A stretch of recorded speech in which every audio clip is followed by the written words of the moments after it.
Hello brothers, brand new ভিডিওতে আপনাকে স্বাগতম। শরীফুল রাজ সিনেমায় আসেন 2016 সালে রেদওয়ান রনির আইসক্রিম দিয়ে। ছবিতে গ্রে শ্যাডের চরিত্রে শরীফুল রাজ নজরকাড়া অভিনয় করেন, তবে ছবিটি বক্স অফিসে ভয়াবহ ফ্লপ হয়। ফলে শরীফুল রাজ পরবর্তী সিনেমা হাতে পেতে অনেক স্ট্রাগল করতে থাকেন। অন্যদিকে সিয়াম আহমেদ চলচ্চিত্রে আসেন 2018 সালে রায়হান রাফির পোড়ামন 2 দিয়ে। ঈদ উল ফিতরে মুক্তি পাওয়া এই ছবি শাকিব খানের মুভির সাথে পাল্লা দিয়ে ব্যবসা করে এবং বক্স অফিসে হিট হয়। ফলে সিয়াম আহমেদের হাতে চলে আসে একের পর এক ছবি। অনেকেই তাকে আগামী দিনের সুপারস্টার ভাবা শুরু করেন। তবে বক্স অফিসে হিট সংখ্যায় শরীফুল রাজ ইতিমধ্যেই এগিয়ে গেছেন।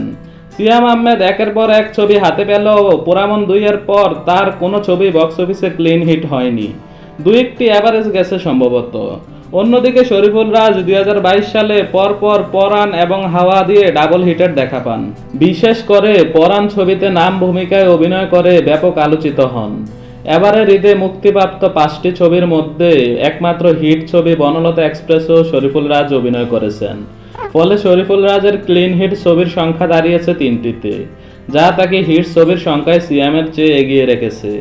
অন্যদিকে ছবির সংখ্যায় সিয়াম আহমেদ এখনো এগিয়ে থাকলেও ছবির মানের দিক থেকে শরীফুল রাজই আমার মতে এখনো এগিয়ে আছেন। শরীফুল রাজ অভিনীত আইসক্রিম, নডরাই, পরাণ, হাওয়া, গুনিন, দামাল, কাজল রেখা ছবিগুলো আমি সিনেমা হলে বসে দেখেছি এবং ভালোই উপভোগ করেছি।